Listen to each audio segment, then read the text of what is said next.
Саламатсыздар ма оқушылар? Ең алдыменен біз сабақ бастамас бұрын бір-бірімізге сәттілік сыйлап алайық.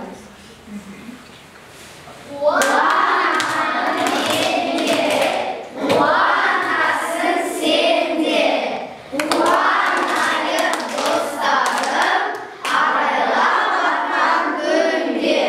Жақсы, өте жақсы. Енді балалар, біз өткен сабағымызда заманауи музыканың даму бағыттарын салыстыру және талдау жөнінде айттық қой, иә? Солай ма? Сосын қандай музыкалық терминдер мен қандай музыкалық сауаттылықпен таныстық?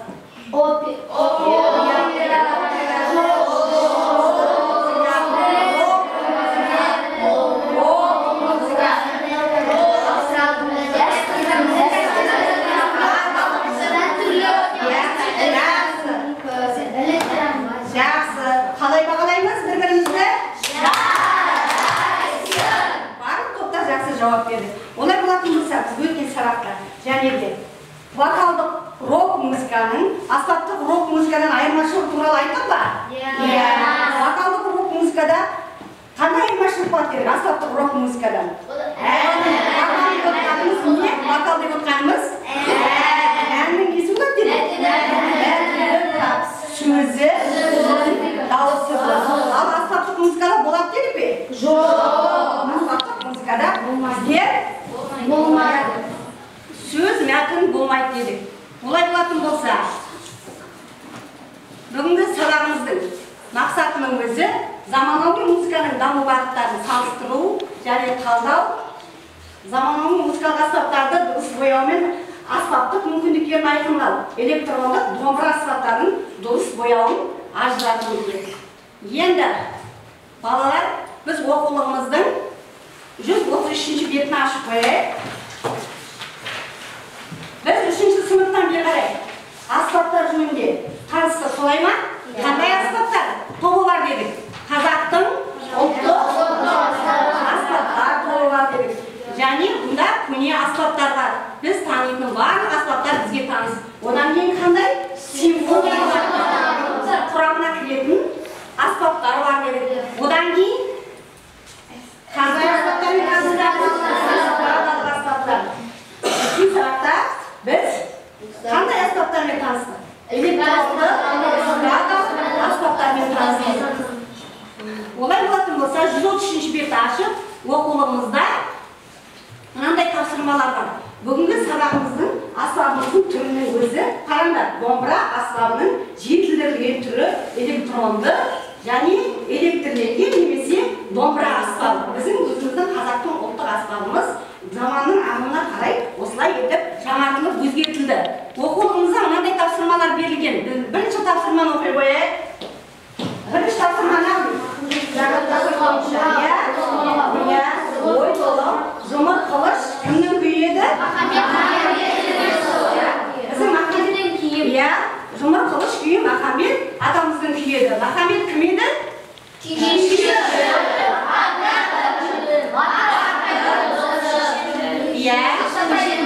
Исатайдың досы. Сұлтазаттық көтерілісте Исатайдың көтеріліс ұйымдастырушысы. Ал бұның қандай күйлері бар деді? Жұмыр қылыш, қайран, біз мұны 3-ші сыныптан бізге таныс қайраннан. Қазір енді балалар біздер осы Махамбеттің жұмыр қылыш күйін 3 нұсқада тыңдаймыз. Бірінші домбыра аспабында, екінші эстрада және симфониялық оркестрдің аспаптарының қосылуымен 3 нұсқада қазір біз осы жұмыр қылыш күйін тыңдаймыз, содан кейін талдаймыз, салыстырамыз және осы жұмыр қылыштың авторы, осы күйді шығарған Махамбет жөнінде кеңірек білетін боламыз. Махамбет Өтемісұлының осы жұмыр қылыш күйі кімге арналған дедік? Жұмыр және қылыш деген екі батырға дұрыс. Осындай көтеріліс кезінде батырлардың ерлігіне байланысты, солардың қаһарлы жаңағы күресте өздерінің көрсеткен ерліктерін осы күй арқылы суреттеген. Бірінші, домбыра аспабының орындауында жұмыр қылыш kuyun қазір бәріміз жақсы тыңдап шығамыз.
Мен қазақтың әнін тыңдаймыз.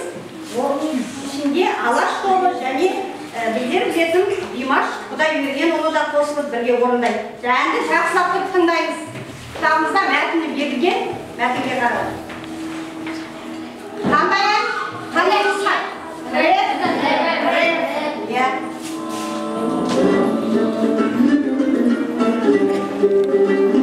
Мәтінді кітабына қараймыз. Жақсылап түсініп.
Жақсы балалар, біз әнді тыңдап шықтық. Енді осы 3 тапсырма бойынша 3 топқа 3 тапсырма берген. Сол тапсырманы мынау картаға қарап біздерге артық еткен және артық болмас білгенің білімінің мыңды шығар деген 3 тапсырмасы түсіп. Сол 3 тапсырманы 3 топтан 3 жетекші келіп ішіндегі жасырылған бүгінгі тапсырмалар бойынша жасырылған тақырыпты әрқайсымыз иеленіп алайық. Ал 3 топтан 3 жетекші келе ойында. Мына шығардылар, біз ішіндегі ен аламыз. Ішіндегі тапсырманы аламыз. Орнымызға барамыз. Ішіндегі тапсырманы аламыз.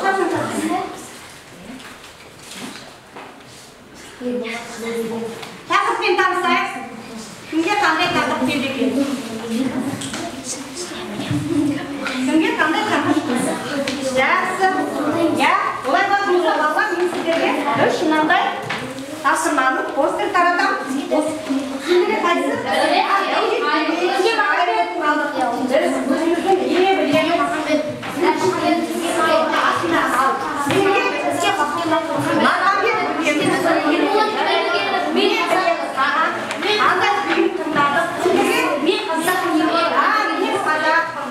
Бойынша тапсырманы орындаған оқушылар өздерінің орындағандарын қазір қорғай қойыңдар. Бірінші топ. Мен қазақтың өлеңдегі құндылықтарда тәуелсіз, туған елім, көк байрағым, дұрыс. Тағандай құндылықтар туымыз, ұлы, Алтай, құндылығымыз, тағы да мәңгілік, қазақпыз. Біз қазақ, ертаңбам. Батылдық. Міне жақсы. Дұрыс. Жұмыр бұлыш, дұрыс. Бүгін қандай күйін тыңдадық, сол туралы айтыңызшы. Бүгін жұмыр қылыш күйін тыңдадық. Жұмыр қылыш күйін. Домбырада тартқаны өте қатты ұнады. Келесі топ. Бұл Келешғайұлының Дәулеткерей Шығайұлы 1820 жылы дүниеге келіп, 1887 жылы дүниеге кеткен. Оның ысқырма, шолтан, жолабике. Көптеген күйлері бар. Соның ішінде бүгін тыңдаған күйіміз Көрғұлы деген батырға арналған күйін тыңдадық. Қай нұсқада тыңдадық? Эстрадалық күйін. Эстрадалық аспаптар және домбыра аспабында орындалуын тыңдадық. Саған қай топқа қай нұсқасы ұнады? Бізге домбырадан домбырада ойналған күй ұнады. Оқушылар, бүгін сонымен не білдім, бүгін не үйрендім, не үшін қандай тапсырма қиын болды, қандай тапсырманы орындау оңай болды. Сол жөнінде өзіміздің ойымызды ақылды кітапқа жапсыра қояйық. Сау болыңдар, бүгінгі сұрақ жақсы өткізіңіздер.